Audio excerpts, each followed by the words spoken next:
Good morning. আমাদের প্রতিদিনের সকালবেলার আধ্যাত্মিক চর্চায় সবাইকে স্বাগত।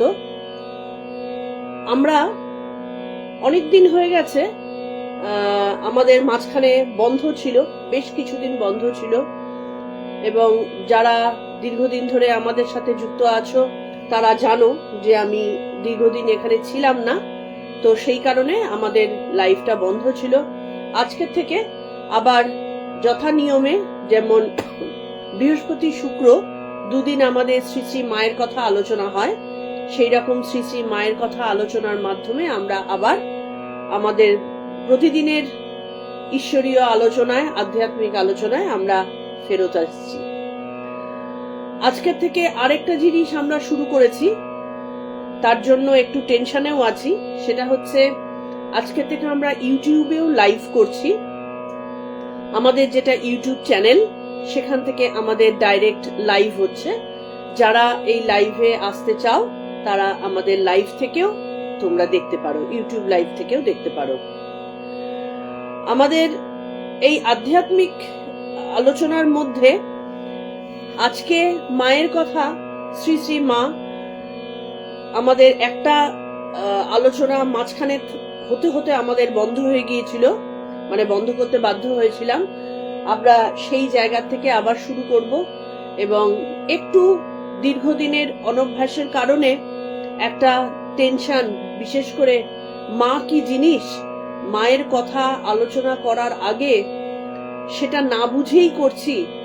মায়ের কাছে শুধু এইটুকু প্রার্থনা করছি যে মা যেন তাকে বোঝবার মতন মানে আমাদের মানসিকতা দেন। মাকে বোঝা যায় না, মাকে কখনোই বোঝা যায় না, কিন্তু তা সত্ত্বেও অন্তত মায়ের যে শক্তি, মায়ের যে ব্যাপ্তি, এই পুরো জিনিসটাকে সামান্য একটু অনুভব করতে পারলেই বিশাল ব্যাপার আর কি। তো আমরা মায়ের প্রণাম মন্ত্র দিয়ে শুরু করছি।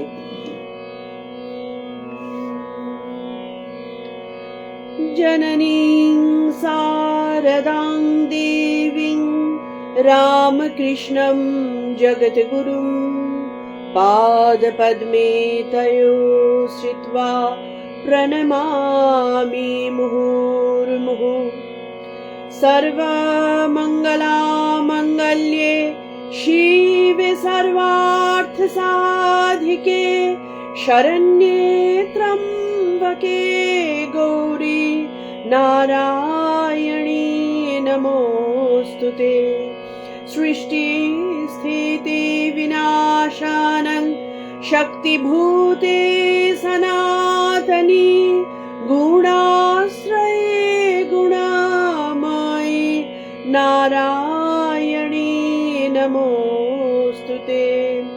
জয় নারায়ণী নমোস্তুতে, জয় নারায়ণী নমোস্তুতে, জয় নারায়ণী নমোস্তুতে।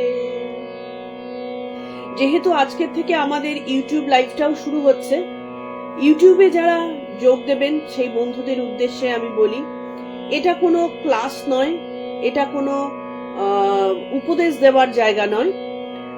এইটা আমি আমার নিজের আধ্যাত্মিক উন্নতি, আমার নিজের শান্তি এবং নিজের জ্ঞান বাড়াবার জন্য আমি এটা করি। এই চ্যানেলটা আমি মানে চ্যানেলটা চালাবার উদ্দেশ্য এটাই, আমি যা বুঝছি, আমি যা অনুভব করছি, সেটা যাতে একটা জায়গায় স্টোর করা থাকে, ভবিষ্যতে প্রয়োজন হলে আমিও সেটাকে শুনতে পারবো, এবং তোমাদের মধ্যেও যারা এটাকে ভালোবাসবে তারা এটার থেকে উপকৃত হতে পারবে। এখানটাতে আমার ভুল ত্রুটি থাকতে পারে, এবং সেই অনিচ্ছাকৃত ভুল ত্রুটির জন্য আমি সবার কাছে ক্ষমা চেয়ে নিচ্ছি। অ্যাট দ্য সেম টাইম ভুল ত্রুটি শোধরাবার জন্য যদি কোনো সঠিক ভদ্রতা রেখে এবং সত্যিকারের উন্নতির জন্য কোনো কমেন্ট করা হয়, তাহলে সেটা অলওয়েজ ওয়েল অ্যাকসেপ্টেড। আমরা মায়ের কথায় আসছি। লাস্ট আমরা পড়ছিলাম মায়ের বিভিন্ন রূপের শ্রীশ্রীমা বিভিন্ন জনকে তার ভক্তদের কাছে, তার মানে পার্শ্বদের কাছে বিভিন্ন রূপে মা কিভাবে নিজেকে হঠাৎ হঠাৎ করে ধরা দিয়েছিলেন, বা যারা সেই মানে মায়ের সেই বিশেষ অবস্থাটাকে অনুভব করতে পেরেছে, তাদের যে কি বলবো, তারা যে বিশেষ ভাগ্যবান, মানে মায়ের সেই দিকগুলো তারা অনুভব করতে পেরেছে, এটাই বিশাল ব্যাপার। তো আমরা সেখানটাতে দেখেছিলাম মাকে, যে ইয়া দেবী সর্বভূতেষু বিষ্ণু মায়েতি শব্দিতা, বিষ্ণু মায়া এই হিসাবে, ইয়া দেবী সর্বভূতেষু চেতনেত্যাভিধীয়তে, চেতনা রূপে মা কিভাবে সবার অন্তঃকরণে অবস্থান করেছেন। ইয়া দেবী সর্বভূতেষু বুদ্ধি রূপেণ সংস্থিতা, বুদ্ধি রূপে মা কিভাবে সবার মধ্যে এসেছেন, কারণ মানুষের বুদ্ধি বিগড়ে যেতে এক মুহূর্তও লাগে না যদি তার মধ্যে এই আদ্যাশক্তি কাজ না করেন। তার সেই বুদ্ধি রূপে মা কিভাবে তার সন্তানদের রক্ষা করেছেন। ইয়া দেবী সর্বভূতেষু নিদ্রা রূপেণ সংস্থিতা, নিদ্রারূপী মা কিভাবে আমাদের বাঁচিয়ে রেখেছেন। নিদ্রা যে আমাদের জীবনের কতটা বিশেষ প্রয়োজনীয় জিনিস, সেটা আমরা আলোচনার সময় বলেছিলাম, যে নিদ্রা যদি না থাকতো তাহলে আমাদের কিন্তু রাস্তাঘাটে পাগল দেখে দেখে মাথা খারাপ হয়ে যেত। খেয়াল করে দেখবে, যাদের মধ্যে ইনসমনিয়া থাকে তাদের মধ্যে কিন্তু এই ধারণাটা আছে যে নিদ্রা কি ভয়ঙ্কর একটা প্রয়োজনীয় জিনিস। পাগলের মতন তারা ছটফট করেন একটু ঘুমের জন্য। যখন কোনো আমরা মানসিক প্রচন্ড টেনশনে থাকি, তখন যদি একটু ঘুম আসে, বা প্রচন্ড দুঃখ যখন পেয়েছি, তখন একটু ঘুম কিন্তু আমাদের জীবনে একটা শান্তির জায়গা এনে দেয়, বাঁচিয়ে রাখে।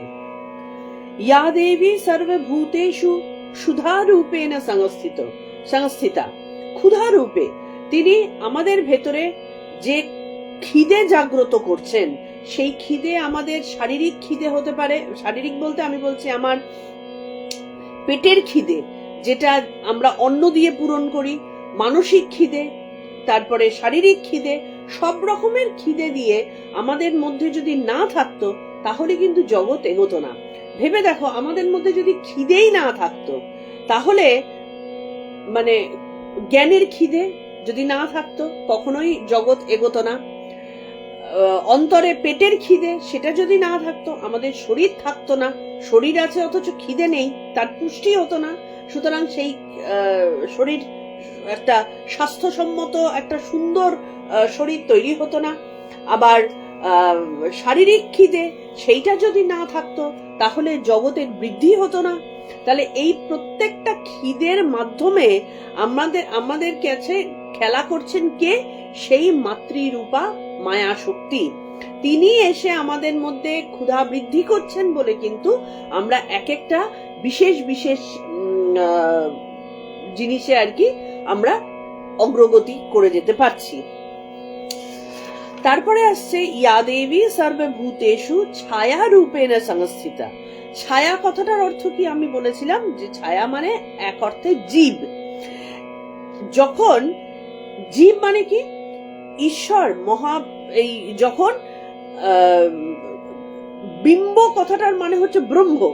ব্রহ্ম যখন তার অন্তঃকরণে প্রতিবিম্বিত হন, ব্রহ্ম যখন তার ভেতর থেকে তার ছায়া প্রতিবিম্বিত মানে ছায়া তৈরি করছেন, সেটাকেই জীব বলা হচ্ছে। তাহলে এই ছায়া রূপে কিন্তু এই মায়া শক্তি কাজ করছে। ঠিক যেরকম আয়নার সামনে যখন আমরা দাঁড়াই, তখন উল্টো দিকে যে ছায়াটা পড়ে আমরা সেটাকেই কিন্তু সত্য বলে ভাবি। বা একটা ফটোর মধ্যে যখন আমরা একটা মানুষকে দেখি, তখন সেটা কিন্তু সত্যিকারের মানুষটা না, সেটা কিন্তু মানুষটার ছায়া, প্রতিকৃতি। সেটাকে দেখে আমরা মানুষটাকে চিনতে পারি বা একটা জীবকে চিনতে পারি। ঠিক সেই রকমই ঈশ্বর যখন প্রতিবিম্বিত হন, তখন তার ছায়াটা হচ্ছে জীব। এই জন্য জীব দেহের মানে বিশেষ করে জীবের মধ্যে তো বটেই, বিশেষ করে মানুষের মধ্যে ঈশ্বরের একেবারে প্রত্যক্ষ অবস্থান, প্রত্যক্ষ তার কি বলবো ছায়া রূপে তাকে আমরা দেখতে পাই। তাহলে এই পুরো জিনিসটা, জীব হচ্ছে ব্রহ্মের ছায়া, যে কোনো জীব ব্রহ্মের ছায়া। তা ব্রহ্মের ছায়াটা, প্রতিবিম্বটা এলো কোথার থেকে যদি আয়নাটা না থাকে? আজকে আমরা যদি আমাদের প্রতিবিম্ব দেখতে চাই, তার জন্য আয়নাটা প্রয়োজন। তা আয়না না থাকলে তো প্রতিবিম্ব হবে না। তাহলে সেই আয়নাটা হচ্ছেন মহামায়া। এরপরে কি পড়েছিলাম? ইয়া দেবী সর্বভূতেষু শক্তি রূপেণ সংস্থিতা। এটা তো বলার কোনো বিষয় নেই। আজকে মা দুর্গা শক্তির প্রতীক হিসাবে তিনি আমাদের সামনে পূজিতা হচ্ছেন। কিন্তু এই মা দুর্গা শক্তি ব্যাপারটা কি, এটা কিন্তু আমরা বুঝতে পারছি না। এই শক্তি জিনিসটা ভীষণ ইম্পর্টেন্ট।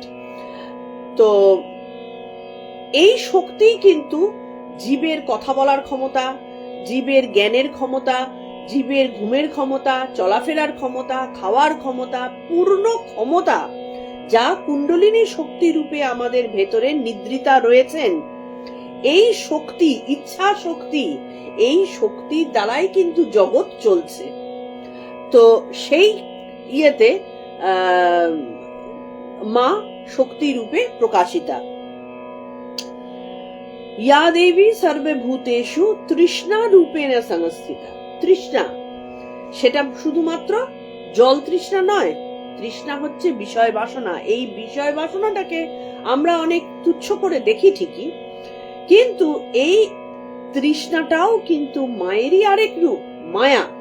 মা মানে মায়া, মায়ারই আরেক রূপ। এবং শ্রীশ্রীমা এই যে বাসনা, তৃষ্ণা মানে বাসনা, জলের তৃষ্ণা হতে পারে, জলের জন্য বাসনা, যা আমার প্রাণ রক্ষা করবে, সম্পদের জন্য বাসনা, ধনের জন্য বাসনা, আমাদের পাওয়ারের জন্য বাসনা। এই পুরো বাসনাটা বেসিক্যালি কিন্তু মায়া শক্তিরই প্রকাশ। এবার এটাকে কিভাবে আমরা এটাকে নিয়ে হ্যান্ডেল করব? জল এক ঢোক খেলে জলের পিপাসা তো মিটে গেল, কিন্তু অহংকার যেটাতে আসে, মানে আমাদের ধন লাভ, ধনের থেকে আসে, পাওয়ার থেকে আসে, এই যে বাসনা, এই বাসনাটাকে আমরা হ্যান্ডেল করব কি করে? তার জন্য যে চিন্তা, তার জন্য যে বুদ্ধি, তা কিন্তু মা ঠিক মতো বুঝিয়ে দিচ্ছেন যে ঈশ্বরের কাছে নির্বাসনা প্রার্থনা করো।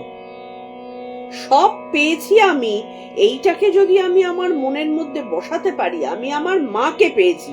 ওই যে একটা অমিতাভ বচ্চনের একটা সিনেমা ছিল না, যে মেরে পাস ইত্তা ধন হ্যায় দৌলত হ্যায় তেরে পাস ক্যা হ্যায়, ওদিকে উল্টো দিকে শশী কাপুর বলছে যে মেরে পাস মেরা মা হ্যায়।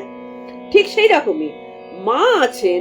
এই বোধটা যদি আমাদের মধ্যে একবার চলে আসে, তাহলে কিন্তু আমাদের মধ্যে আর বাসনা থাকে না। তো মা এইভাবে আমাদের বাসনাকে হ্যান্ডেল করার কথা শিখিয়ে দিচ্ছেন। আচ্ছা,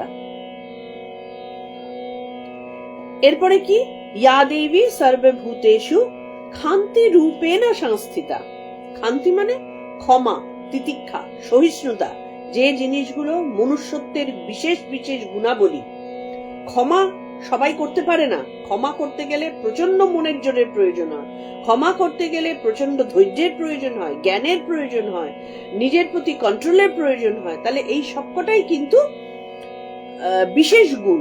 তাহলে এই ক্ষমা, তিতিক্ষা, সহিষ্ণুতা, এই জিনিসগুলো আজকের যুগে দাঁড়িয়ে আমরা এগুলোর ভ্যালুটা বুঝতে পারি না, কিন্তু এগুলোই একটা মনুষ্য জাতির বিশেষ পরিচয়। তো এগুলো মানুষের ভেতরে যে যার মধ্যে থাকে, তার মানে তার মধ্যে মায়ের শক্তি কাজ করছে, মাই ক্ষান্তি রূপে আমাদের মধ্যে অবস্থান করছেন। আচ্ছা, এরপরে কি? ইয়া দেবী সর্বভূতেষু জাতি রূপেণ সংস্থিতা। এই যে বিভিন্ন জাতি, জন্ম, উৎপত্তি, মানুষের গোত্র, এই যে পুরো জিনিসগুলো, এই পুরোটাই কিন্তু তাঁরই মূর্তি। এর মধ্যে কোনো ছোট বড় উচ্চ নিচ্চ এইসব কোনো ব্যাপার নেই। পুরো জিনিসটাই কিন্তু মায়ের মূর্তি, যিনি আমাদের ভেতরে জাতি সৃষ্টি করেছেন, তার কর্ম ক্ষমতা সৃষ্টি করেছেন, সেই অনুযায়ী গোত্র সৃষ্টি হচ্ছে। এই যে বিভিন্ন ধরনের আমাদের ব্যাপারটা, এই পুরো ব্যাপারটা কিন্তু মাতৃরূপা যিনি রয়েছেন তারই ক্ষমতা। তারপরে কি, ইয়া দেবী সর্বভূতেষু লজ্জা রূপেণ সংস্থিতা। লজ্জা যেটা আমাদের একটা বিশেষ গুণ, পশু পাখির মধ্যেও কিন্তু লজ্জা থাকে। খেয়াল করে দেখবে, বা যাদের বাড়িতে কুকুর আছে তারা ব্যাপারটাকে খুব ভালো মতো বুঝতে পারবে। দেখবে তারা তো পশু, কিন্তু তারা যদি কোনো একটা অন্যায় করে থাকে তারাও কিন্তু দেয়ালের দিকে মুখ করে বসে থাকে, কি একটু টেরা টেরা চোখ করে তাকায়। তার মানেটা কি, এই লজ্জা যা কুকুরের মধ্যেও থাকে, পশুর মধ্যেও থাকে, মানুষের মধ্যে তা তীব্র রূপে রয়েছে এবং থাকাটাই স্বাভাবিক। সেই লজ্জা রূপিণীকে, যা আমাদের ভেতরে বিবেক জাগ্রত করে, সেই জিনিস হচ্ছে লজ্জা রূপেণ মা।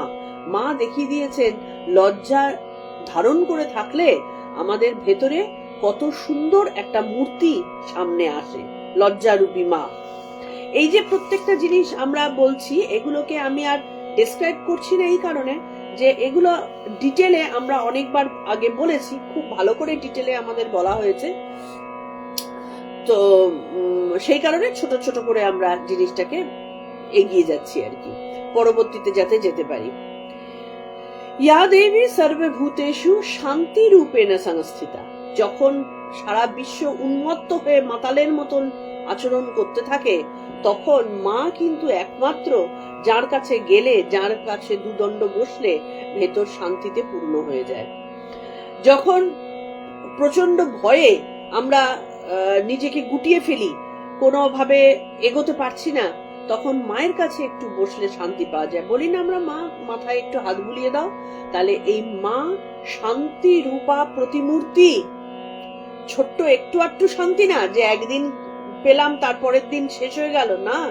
যে শান্তি মাকে জানলে, মাকে বুঝলে, মায়ের কাছে বসলে, তার পদতলে বসে তার কোলে মাথা রাখলে যে জিনিসটা পাওয়া যায়, তা চিরকালীন, তাকে ধারণ করে রাখার মতন, যাতে আমাদের ভেতরে সেই মাতৃশক্তি জাগরিত হয়, তার জন্য প্রার্থনা করতে হয়।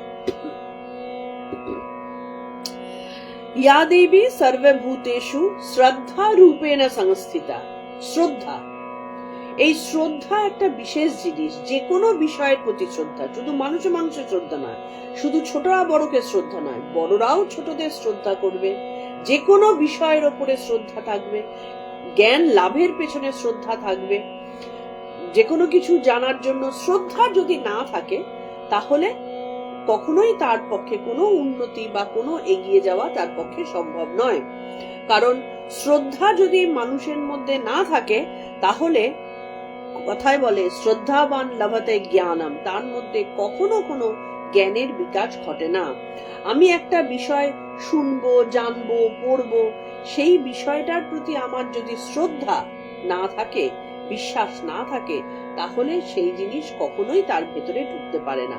তাহলে এই শ্রদ্ধা ব্যাপারটা আমার মধ্যে যদি থাকবে, তার মানে আমার মধ্যে মায়ের সেই শ্রদ্ধা গুণ, এটা হচ্ছে আমরা দৈবী গুণ যেগুলো, সেই দৈবী গুণের মধ্যে শ্রদ্ধা একটা গুণ, সেই দৈবী গুণ আমার মধ্যে বসে আছে, তাই আমি শ্রদ্ধাটাকে বার করতে পারছি।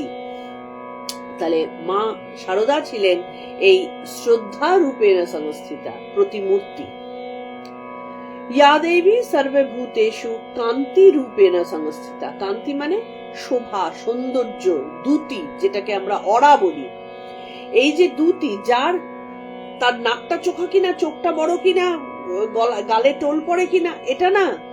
যে সৌন্দর্য, অন্তরের সৌন্দর্য, যার সামনে গেলে বিশ্বের অন্যান্য সমস্ত সৌন্দর্য মাটি হয়ে যায়, সেই সৌন্দর্য।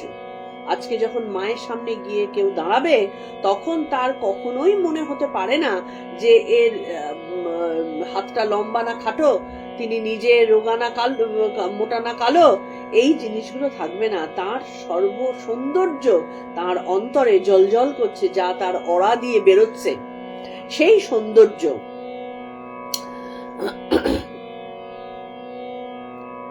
তাহলে এই সৌন্দর্য, যেমন শ্রী রাধিকার সৌন্দর্য, সেই সবাই ভাবতো শ্রী রাধিকা বোধহয় একেবারে রূপের ছটায়, হ্যাঁ, কি বিশাল একটা কিছু।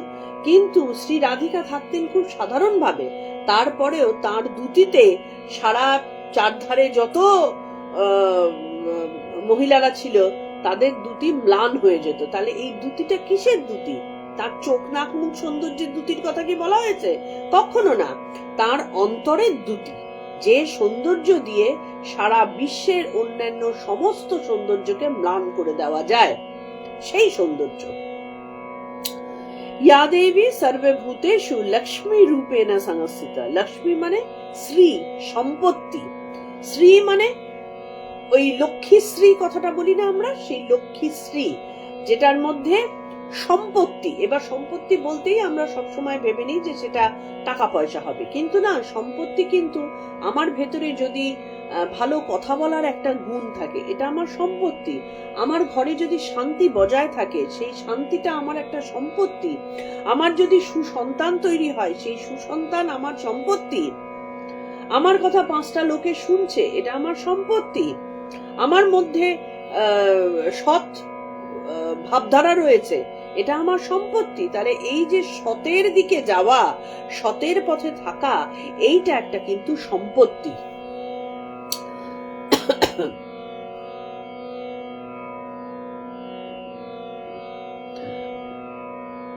তাহলে এই যে শুভ গুণাবলী, যে সমৃদ্ধি, সৌভাগ্য, হ্যাঁ, শ্রী বৃদ্ধি হোক, তোমার শ্রী বৃদ্ধি হোক, কতজনে আশীর্বাদ করেন না, তোমার শ্রী বৃদ্ধি হোক, সেই শ্রী ব্যাপারটা হচ্ছে আমাদের লক্ষ্মী।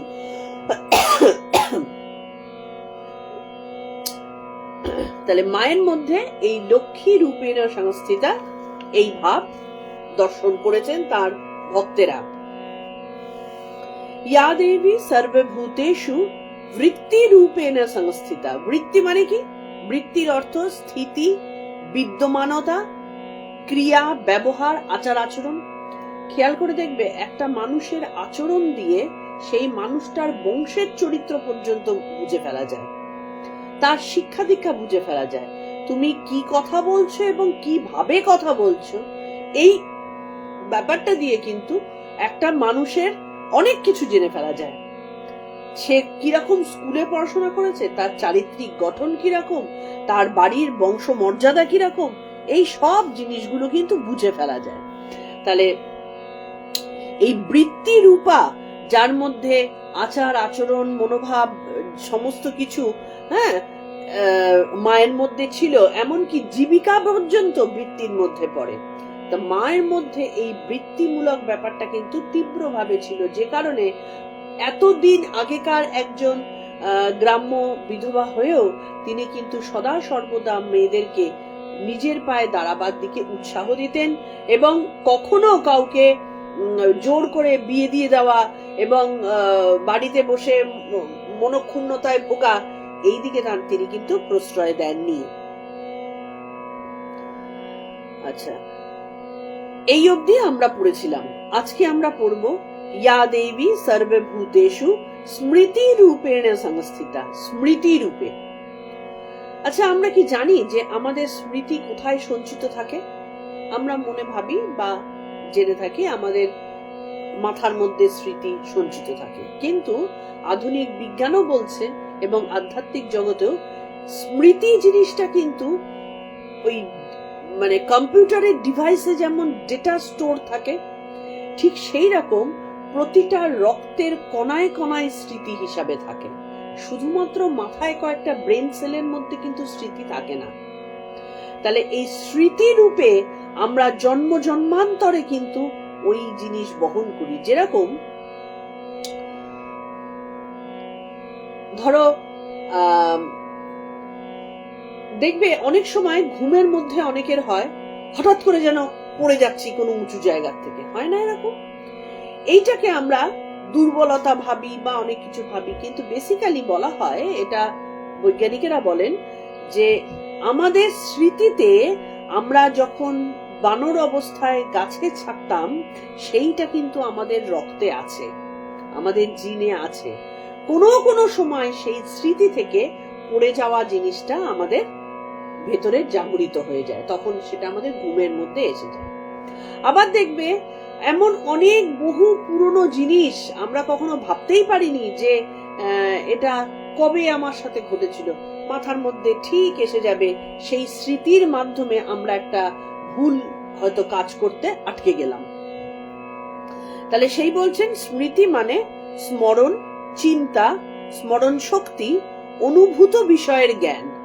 যে বিষয় আমি অনুভব করেছি সেই জ্ঞানটা যখন আমার ভেতরে থাকবে, এই যে আমরা এতদিন ধরে গীতা শুনছি, পড়ছি, আমরা আলোচনা করছি, মায়ের কথা শুনছি, কথামৃত শুনছি, এই পুরো জিনিসগুলো যখন মন্ড পাকিয়ে আমাদের ভেতরে একেবারে হজমে চলে যাবে মানে কি, ধরো একটা ফল, আপেল যখন গাছে রয়েছে তখন সেটা বাইরের ফল, এবার সেটাকে যখন কামড়ে চিবিয়ে খেলাম, তার ভেতর থেকে রস, নির্যাস, প্রোটিন, ভিটামিন সমস্ত কিছু যখন আমার ভেতরে ঢুকলো, পাচন ক্রিয়ায় পাচন হলো, তারপরে সেখান থেকে নির্যাসটা বেরিয়ে কোথায় চলে গেল, আমাদের রক্ত মজ্জায় চলে গিয়ে আপেলটা আমার সাথে মিশে গেল।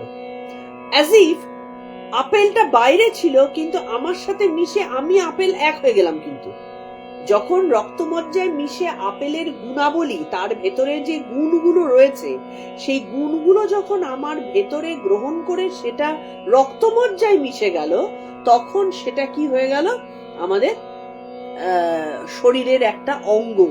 তাহলে এই পুরো জিনিসটা কিন্তু স্মৃতি, যে আপেলটা খেয়ে আমাদের রক্তে যে জিনিসটা থাকলো সেটাও স্মৃতি হিসাবে থাকলো। তাই বলছেন অনুভূত বিষয়ের জ্ঞান, যা আমরা শুনছি, যা আমরা জানছি আমাদের জন্ম জন্মান্তরে, এবং এই যে প্রতি বারবার করে আমাদের যে জন্মান্তর গ্রহণ করতে হয়, জন্ম আসে, আমাদের সমস্ত জন্মের জিনিসগুলো কিন্তু আমাদের স্মৃতিতে থাকে। যতদিন না পূর্ণভাবে জ্ঞান লাভ হচ্ছে ততদিন মুক্তি নেই, ততদিন আমাদের জন্মগ্রহণ করতে হয়। কিভাবে? ধরো আমার মিথ্যে কথা বলার খুব অভ্যেস, এই জন্মে আমি এই মিথ্যে কথা বলার কারণে আমাকে এমন কিছু দুর্ভোগ ভোগ করতে হলো যেটা আমার কাছে একটা ট্রমা হয়ে থাকলো। আমি শিক্ষা পেলাম যে এই মিথ্যে কথা বলাটা অন্যায়, আমি মিথ্যে কথা বলবো না, আমি ডিসাইড করলাম, অথচ আমার স্বভাব ছিল মিথ্যে কথা বলা। তাহলে আমি পরবর্তী জন্মে, এ জন্মে এই যে শিক্ষা পেলাম, আমার রন্ধ্রে রন্ধ্রে ঢুকে গেল মিথ্যে কথা বলাটা হচ্ছে অন্যায়, এইটা হচ্ছে আমার স্মৃতি হিসাবে আমার ভেতরে থেকে গেল। আমি যখন আগামী জন্মে শরীর ধারণ করব, তখন সেই স্মৃতিটা নিয়ে করব, এবং পরবর্তী জন্মে যেহেতু আমার রন্ধ্রের শিক্ষায় ঢুকে গেছে, আমি সেটা আর কোনোদিনও করব না। আমি একজন সত্যবাদী সৎ মানুষ হয়ে জন্মগ্রহণ করব। এটাও কিন্তু স্মৃতি, এটা কিন্তু তার চরিত্র বলে আমরা বলি বটে, কিন্তু এই চরিত্র ব্যাপারটা বেসিক্যালি আসছে কিন্তু স্মৃতির থেকে। একটা মানুষের বা একটা বাচ্চার চরিত্র গঠন হয় তার স্মৃতি থেকে। কিছুটা জিনিস আছে, কিছুটা জিনিস সে নিজে নেয়, এই স্মৃতির কারণে তার ভেতরে একটা নতুন মানুষ যেন অবস্থান করে। তাহলে তাই বলছেন যে প্রথমে বৃত্তি রূপে যে ভাবটি মনে প্রকাশিত হয়, বৃত্তি রূপে কোন ভাব আসলো, আমার ভেতরে রাগ আসলো, এটা আমার বৃত্তি। আমি একটা কথা শুনলে দপ করে জ্বলে উঠলাম, এটা আমার বৃত্তি। তারপরে সেটা সংস্কার রূপে চিত্তে আহিত হয়, যেটা আমি বারবার করে করব। আজকে আমি রেগে গেলাম, আমি সেটা নিয়ে ভাবলাম না, কন্ট্রোল করলাম না, আমার মনে হলো বাহ বেশ, আমার রাগের জন্য বেশ তো একটা মানে একটা কেউকেটা টাইপের ঘটনা ঘটলো, কারণ দুজন লোক তো ভয় পেল, এটা তো হতো না আগে। তাহলে এই যে 2-3 জন লোক ভয় পেল, হ্যাঁ, তো সেই জিনিসটাকে, আমার বৃত্তিটাকে আমি ধারণ করলাম। তাহলে এই বৃত্তি তখন কি হলো, সংস্কার হয়ে গেল আমার ভেতরে। এই যে বারবার রাগী, রাগতে ভালোবাসি এবং রেগে গিয়ে চিৎকার করতে ভালোবাসি, লোককে খারাপ করে কথা শোনাতে ভালোবাসি, এটা আমার সংস্কার, সংস্কারই হচ্ছে স্বভাব। তাহলে এই ভাবটা যখনই, তাহলে আমি গত পরশুদিন রেগেছিলাম একটা লোকের কথা শুনে, আবার অন্য একটা লোকের ওই রকম ধরনেরই একটা কথা শুনে আমার ভেতরে যে রাগের উৎপত্তিটা হবে, এটা কিন্তু আমার সেই স্মৃতি থেকে, যে আমাকে রাগতে হবে এই রকম কথা আমি অ্যাকসেপ্ট করি না, এটা আমার স্মৃতি। তাহলে পরবর্তী দিনও ওরকম একটা ধরনের কথা, বা যেটা আমার মনের মতো হচ্ছে না সেই ধরনের কথাটা শুনে আমি রাখবো, এটাই আমার স্মৃতি জানান দিল। দেখো, এই যে লোকটা কিন্তু আবার তোমার মনের মতন কথা বলছে না, তোমাকে রাগিয়ে দেবার কথা বলছে, সুতরাং তোমার স্মৃতির থেকে রাগটাকে নিয়ে আসো, সেইটা প্রকাশ করো। তাহলে এইটা হলো আমার বৃত্তি, আসলো কোথার থেকে? স্মৃতির থেকে। সুতরাং যেটা আমি পরশুদিন করেছিলাম, আমি এটা নাও করতে পারতাম আজকে, কিন্তু সেটা না করে আমি করলাম। আজকেও আমি সেম ঘটনাটা ঘটালাম, আমি দুটো খারাপ কথা বললাম, আমি চিৎকার করলাম, ঝগড়া করলাম। তাহলে বলছেন যে এই যে সংস্কার রূপে চিত্তের মধ্যে থাকলো, এইটা যখন পুনরায় উদ্বুদ্ধ হচ্ছে, বারবার যখন উদ্বুদ্ধ হচ্ছে, তখন তা স্মৃতি নামে আভাসিত হচ্ছে। কি, ধরো আমি জল দেখে, সমুদ্রের দেখে ভয় পাই, তার মানেটা কি? কোথাও না কোথাও সমুদ্রের জল, ঠিক আছে, জল, এটা ভয় পাবার মতন আছেটা কি? জল। কিন্তু আমার মনের মধ্যে একটা ভয়, ও বাবা আমি যদি ডুবে যাই, ও বাবা আমার যদি হারিয়ে যাই সমুদ্রের মধ্যে, আমাকে যদি ঢেউ গ্রাস করে ফেলে, এটা কোথার থেকে আসলো? কোথাও না কোথাও, কোনো না কোনো জায়গায় এই ভয়টা আমার ঘটনায় ঘটেছে, সেই কারণে আমার স্মৃতিতে আছে। কারণ সমুদ্র, পৃথিবীতে তো জলের পরিমাণ কম ছিল না আগে, হ্যাঁ, প্রচুর জলে ছিল, বা মানে জলের মধ্যে থেকে ভয় পাওয়ার ঘটনা স্মৃতিতে আছে। সেই কারণেই কই একটা মাছ তো ভয় পাচ্ছে না, সে তো জলের মধ্যেই ডুবছে, উঠছে, কোনো ভয় তো পাচ্ছে না। কিন্তু একটা মানুষ, একটা বাচ্চা ছেলে ভয় পাচ্ছে, কোথা থেকে ভয় পাচ্ছে? তার স্মৃতিতে আছে যে এইটাতে আমি ভয় পাই। সুতরাং সেইটাই, মানে তার ভেতরে যে বৃত্তি, ভয় নামক বৃত্তি জলের সামনে গেলে সেইটা তার ভেতরে চলে আসছে, প্রকাশিত হচ্ছে। ছান্দোগ্য উপনিষদে আছে, আহার শুদ্ধি হলে সত্য শুদ্ধি হয়। এবার আমরা বিশেষ বিশেষ জায়গায় আসব, যেখানে অনেকের মনের মধ্যে কোশ্চেন আসতে পারে। যে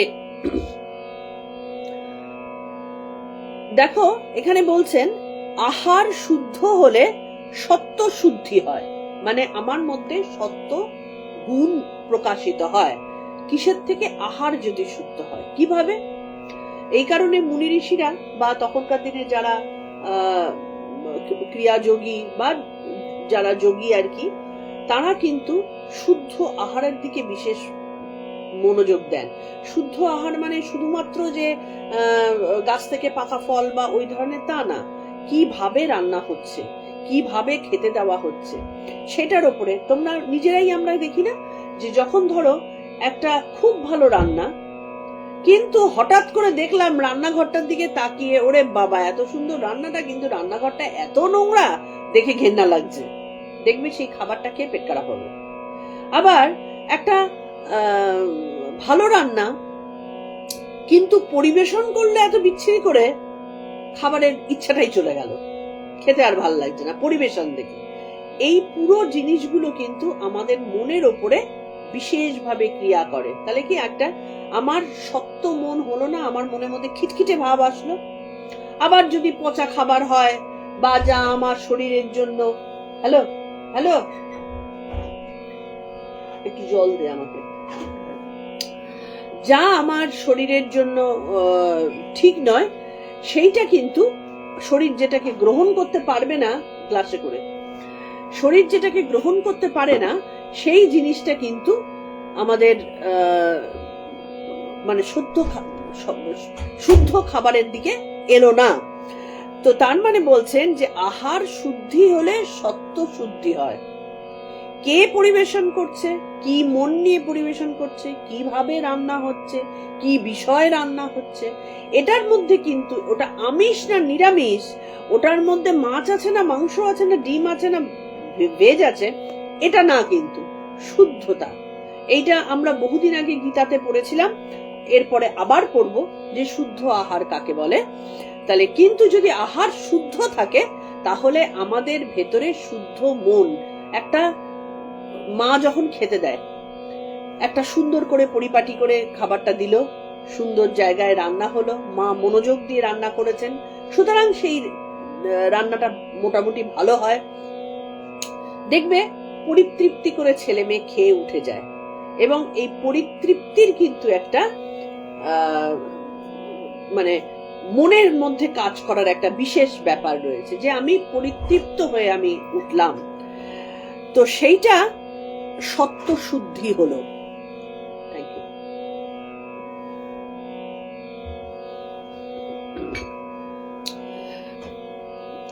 এবার কি সত্য শুদ্ধি হলে নিশ্চলা স্মৃতি হয়। যখনই তোমার মধ্যে সত্যগুণ মানে পরিচ্ছন্ন, দেখবে টলটলে জল যদি থাকে তার তলাটা অবধি দেখা যায়। ঠিক সেই কারণে আমাদের ভেতর যদি সত্য মানে কি স্বচ্ছ পরিষ্কার, তার মধ্যে কোনো কাদা নেই, তার মধ্যে কোনো কলমশ নেই, সেই সত্য অবস্থা যদি থাকে, আমার পুরনো বহু বহু পুরনো জিনিস মনের মধ্যে আসবে, কারণ তলাটা দেখতে পাওয়া যাবে। তাহলে আহারের সাথে দেখো আমাদের স্মৃতির কি কানেকশন। আজকালকার দিনে অ্যালজাইমার রোগ প্রায় একটা মানে মহামারী টাইপের হচ্ছে, ঘরে ঘরে অ্যালজাইমার, ঘরে ঘরে অ্যালজাইমার। এই অ্যালজাইমার গুলো কেন হচ্ছে খেয়াল করে দেখো। শুধুমাত্র কিন্তু আমাদের মানসিক প্রেসার একটা তো কথা, এই মানসিক প্রেসারটাও আসছে কি শুদ্ধ খাবার, শুদ্ধ সত্য গুণ যেটা আমাকে তৈরি করবে সেই জিনিস হচ্ছে না। কি হচ্ছে, আমরা আজকের কথা ভুলে যাচ্ছি, এখনকার কথা ভুলে যাচ্ছি, এবং তীব্র লেভেলে যখন যাবে তখন আমাদের খেতে ভুলে যাবে। অ্যালজাইমারের এই জিনিসটা হয়, সে খেতে ভুলে যায়, তার ব্যথা বোধ সে ভুলে যায়। তাহলে এই ভুলে যাওয়াটা কেন আসছে, তার ভেতরে সত্য জিনিসের অভাব হচ্ছে। আর যত সত্য জিনিস বেশি করে থাকবে তত তার গভীর গভীর গভীর আরো গভীরতম জায়গায় সে দেখতে পাবে।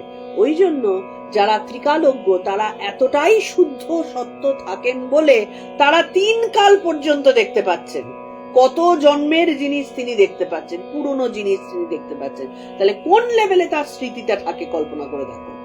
আর আমরা আজকে আর কালকের জিনিস মনে রাখতে পারি না, কারণ আমাদের খাবার সুন্দর নয়, আমাদের খাবারের মধ্যে আজকে ভেজাল ঢুকছে।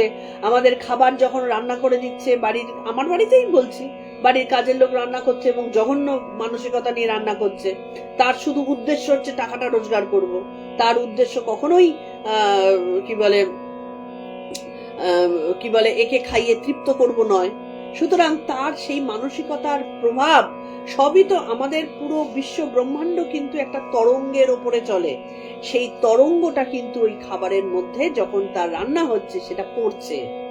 অবভিয়াসলি সেই খাবার খেয়ে আমাদের তৃপ্তি আসবে না, সেই তৃপ্তি আসবে না বলে তার প্রভাব আমাদের উপরে পড়তে বাধ্য, কারণ আমার শরীর রন্ধ্রে রন্ধ্রে সেটাকে রিজেক্ট করছে।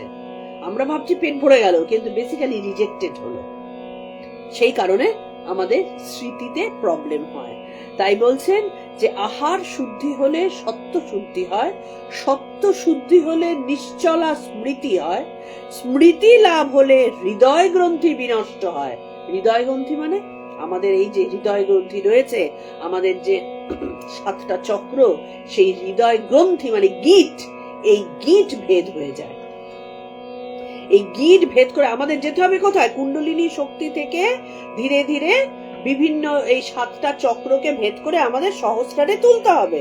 এটাই হচ্ছে আমাদের জীবনের উদ্দেশ্য, কুণ্ডলিনী শক্তিকে ঊর্ধ্বমুখী করা, এটাই আমাদের উদ্দেশ্য। কিন্তু সবকটাতে তো গাঁট রয়েছে, মূলাধারের গাঁট, তারপরে তার ওপরের চক্রের গাঁট, হ্যাঁ, তারপরে তার ওপরের চক্রের, এরকম করে করে এই যে হৃদয় গ্রন্থি যেটা, এই হৃদয় গ্রন্থিটা একটা বড় গাঁট, এইটা ভেদ হয়ে যায়। চণ্ডীতেও আছে মেধাসী দেবী বিদিতা খিল শাস্ত্র সারা। দেবী লোকে যার কৃপায় সর্বশাস্ত্রের মর্ম অবগত হয়, সেই মেধারূপিণী সরস্বতী আপনি। তার মানে কি, চণ্ডীতে রয়েছে দেবীর কৃপায় মেধা শক্তি, মেধা একটা শক্তি, বুদ্ধি, মেধা, সেই মেধাটা কোথা থেকে আসে? আমি একটা জিনিস পড়লাম, বুঝলাম, ফস করে ভুলে গেলাম, লাভ হলো না কিন্তু সেই পড়ে। সেই মেধা শক্তি রূপে কে আসছেন? দেবী প্রকটিতা হচ্ছেন আমাদের মধ্যে। তাহলে দেবীকে বা ঈশ্বরকে বা মাকে আমরা কি একটু মানে শান্ত হয়ে চিন্তা করে, কোথায় মা কোথায় মা কোথায় মা না করে আমরা যদি একটু শান্তভাবে চিন্তা করি, খেয়াল করলে দেখা যাবে মা তো আমাদের মধ্যে সদা সর্বদা রয়েছেন। সেটা মায়ের যে প্রকাশ, সেটাকে আমরা বার করতে পারছি না। বার করতে গেলে তো আমাকে পরপর যেতে হবে।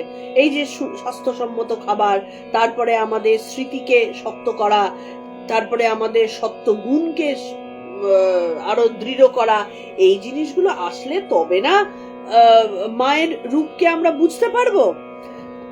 তাহলে সেই মেধারূপিণী সরস্বতী শ্রী শ্রীমা,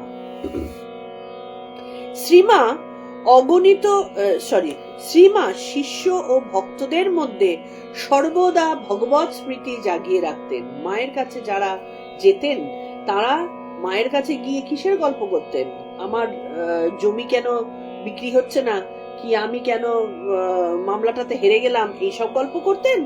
এসবও করতেন কারণ ওই যে মা সর্বরূপিণী। কিন্তু মা কি করতেন? তাদের মধ্যে ভগবত স্মৃতি সদা জাগ্রত করে দিতেন, কারণ একটার থেকেই সুতো ধরে আরেকটা যাবে। তাহলে মা যদি ভগবত স্মৃতিকে জাগ্রত করে তাকে সত্য গুণে গুণান্বিত করে রাখেন, আলটিমেটলি বাকি যে জাগতিক জিনিসগুলো সেগুলো খড়ের কুটোর মতন উড়ে চলে যাবে, কোনো ভয়ই থাকবে না। সেই জন্য মা কি করছেন? মেধা রূপে তার ভেতরে প্রবেশ করে সেই স্মৃতিটাকে জাগ্রত করে রেখে দিচ্ছেন। কোন স্মৃতি? ভাগবত স্মৃতি। পরবর্তীকালে মায়ের স্মৃতি অগণিত সাধু ভক্তদের মনে দৃঢ়ভাবে স্থান পেয়েছে এবং তা প্রকাশিত হয়েছে মায়ের কথা, মাতৃদর্শন, মায়ের পদপ্রান্তে, শ্রীশ্রীমায়ের স্মৃতিকথা, শ্রীশ্রীমা ও জয়রাম বাটি, জননী শ্রী সারদা দেবী, এই বিভিন্ন গ্রন্থে। লীলা প্রসঙ্গ রচনাকালে স্বামী শারদানন্দ মায়ের অনেক স্মৃতি ব্যবহার করেছেন। তাহলে মাকে জানতে গেলে যদি আমরা স্মৃতিতে না ধরে রাখতে পারি মা কেমন ছিলেন, মায়ের দেহ, জাগতিক দেহ চলে যাবার পরে, তাহলে আজকে আমাদের জন্য কিছুই পড়ে থাকতো না। মা তার স্বভাব দিয়ে, মা তার স্নেহ দিয়ে, মা তার ভালোবাসা দিয়ে, মা তার জ্ঞান দিয়ে, মা তার শক্তি দিয়ে, দেখবে এক একটা কথা, একই কথা আমি বললাম আরেকটা লোক বলল, আমি যেটা বললাম সেটা কানে ঢুকলোই না, ফস করে বেরিয়ে গেল। ওই লোকটা বললো যখন কানের মধ্যে ঢুকলো, তার মানে কি? তার সেই কথাটার মধ্যে জোর আছে, তার সেই কথাটার মধ্যে মাতৃশক্তি আছে, তার সেই কথার মধ্যে বিশেষত্ব আছে, যে কারণে সেটা আমার স্মৃতিকে খুঁজলে দিচ্ছে, সেটা আমার ভেতরে কাজ করছে। তো সেই রকম ধরনের কথা সবাই তো বলতে পারে না। তাহলে মা এমন ভাবে কথা সবার কাছে বলতেন যে আমরা যখন মাকে জাগতিক দেহে আমরা পাচ্ছি না, তখন স্মৃতির মধ্যে মা থেকে যাচ্ছে। আধ্যাত্মিক বিষয়টা কিন্তু কখনোই স্থূল নয়, আধ্যাত্মিক বিষয় পুরোটাই সূক্ষ্ম, এটা বুঝতে হবে। আমাদের মুশকিলটা হচ্ছে আমরা সর্বদা স্থূল জগৎ নিয়ে কালচার করি, তো জিনিস যে সূক্ষ্ম হিসাবে তার একটা অস্তিত্ব আছে সেটাকে আমরা অস্বীকার করি। সেই কারণে আমরা নিজেদেরকে সর্বদাই সর্বহারা বলে মনে করতে থাকি। কিন্তু যদি একটু চিন্তা করে দৃঢ় প্রতিষ্ঠিত করে দিতে পারি আমরা যে মা আছেন, কি রূপে আছেন, তার রূপটা চেঞ্জ হয়ে গেছে। আজকে মা ছিলেন শাড়ি পরা, সাপোজ আমি বলছি আমার মা আজকে সাদা লাল পাড় শাড়ি পরা তিনি ছিলেন, কালকে দেখলাম যে আমার মা না নীল শাড়ি পরে ঘুরছেন। তাহলে মা কি চেঞ্জ হলেন? মায়ের রূপটা একটু চেঞ্জ হলো। মা হয়তো আমি দেখেছি যে মাকে, সেই মা প্রচুর গয়না পরে ঘুরছেন, আজকে আমি দেখলাম যে মা সামান্য গয়না পরে ঘুরছেন। মায়ের রূপটা কি চেঞ্জ হলো? মায়ের চুলটা বড় ছিল, আজকে একটু ছোট হয়েছে, মায়ের রূপটা কি চেঞ্জ হলো? এই সরি, মা কি চেঞ্জ হলো? মায়ের রূপটা শুধু চেঞ্জ হয়ে গেল। তাহলে মা এক সময় জাগতিক দেহ হিসাবে আমার সামনে ছিলেন, আজকে সেই মাই আছেন কি রূপে? স্মৃতি রূপে আমরা ধরতে পারছি না। কেন ধরতে পারছি না? কারণ আমরা তো শান্ত হয়ে বসে মায়ের সেই রূপটাকে দেখছি না। আমার মাকে আমি জানি, আমার মা চিরকাল সাদা লাল পা শাড়ি পরে। দেখলাম যে নীল শাড়ি পরে একজন, ওটা আমার মা হতেই পারে না, পাশ দিয়ে চলে গেল, আমি দেখলামই না মাকে। তাহলে আমি কি করলাম? দোষটা কার? আমি যে আমার মা সামনে দিয়ে চলে গেল দেখতে পেলাম না, তার কারণ হচ্ছে আমি সেখানে নজর দিলাম না। তাহলে আমরা সেই রকম ভাবে আমাদের ভেতরে নজর দিই না বলে মা কি কি রূপে নিজেকে আমাদের মধ্যে রেখে দিয়ে গেছেন সেটা আমরা টের পাচ্ছি না। তাহলে স্মৃতি হিসাবে মা আছেন বলেই না এত বইয়ের মধ্যে, এত কথার মধ্যে, এত ব্যাখ্যার মধ্যে আমরা মাকে পাচ্ছি।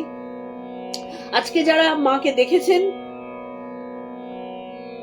সশরীরে যারা দেখেছেন, তারা পরবর্তীতে মাকে ব্যাখ্যা করেছেন, বর্ণনা করেছেন, মায়ের রূপগুলোকে আমাদের কাছে দিয়েছেন। আমরা আবার বইয়ের মাধ্যমে পড়ছি, তাদের কথার মাধ্যমে জানছি, এটা আমাদের স্মৃতিতে আবার থাকছে। সেইটা স্মৃতি হিসাবে পরবর্তী জেনারেশনকে আমরা দিতে পারি, পাঁচজনের মধ্যে ছড়াতে পারি।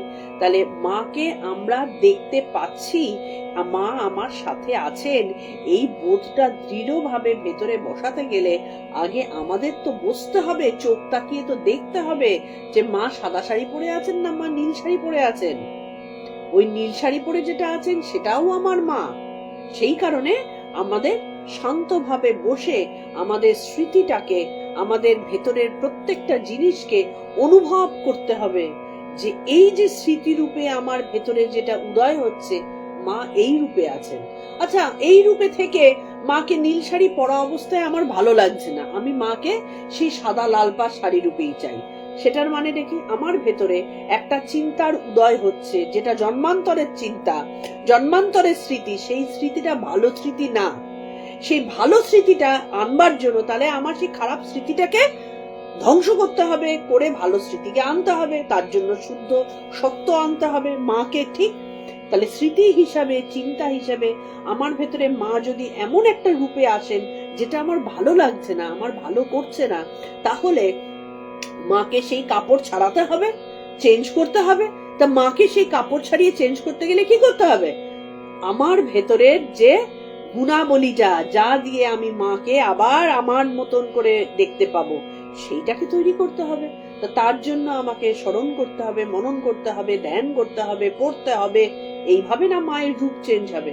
না হলে আমার ভেতরের প্রকৃতি যা, সেই রাগী প্রকৃতি, সেই লোককে ঘৃণা করা প্রকৃতি, সবসময় খিটখিট করা প্রকৃতি, সেটাই থেকে যাবে। বুদ্ধি জাগরিত হবে না। আমি বুদ্ধিহীন এইটা ভাবতে কার ভালো লাগে? কারোর ভালো লাগে না। কিন্তু আমি যদি আমার ভেতরের মাকে বুদ্ধি রূপা বলে জাগরিত না করি, তাহলে কি আর কোনোদিনও আমাদের ভেতরে বুদ্ধি জাগরিত হবে? আমি যদি আমার মাকে ভেতরে কি বলে লজ্জা রূপে আমি যদি প্রকাশিত না করি, আমার ভেতরে লজ্জা আসবে?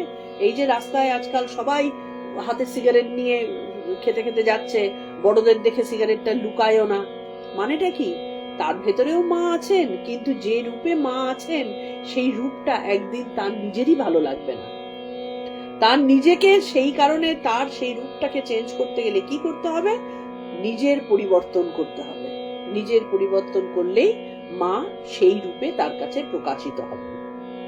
তাহলে আমরা বহুদিন বাদে মায়ের কথা আলোচনা করলাম। কি রূপে? স্মৃতি রূপেণ সংস্থিতা। স্মৃতি রূপে মা আমাদের কাছে কিভাবে প্রকাশিত হচ্ছেন, এবং পরবর্তী দিনে আমরা আবার মায়ের কথাই আলোচনা করব আরেকটা রূপে। এই যে বিভিন্ন রূপে আগেরগুলো আমরা ব্যাখ্যা করেছিলাম, কারোর যদি একটু মনে থাকে তাহলে খুব ভালো কথা। যদি না মনে থাকে একটুখানি আমাদের পুরনো ভিডিওগুলো যদি থেকে থাকে দেখে নিও, না হলে ইউটিউবে দেখো। তো আজকে আমরা এখানেই শেষ করছি মায়ের কথা। সবাইকে আবারও বলি, আমরা আজকের থেকে আমাদের ইউটিউব লাইভটাকেও শুরু করেছি।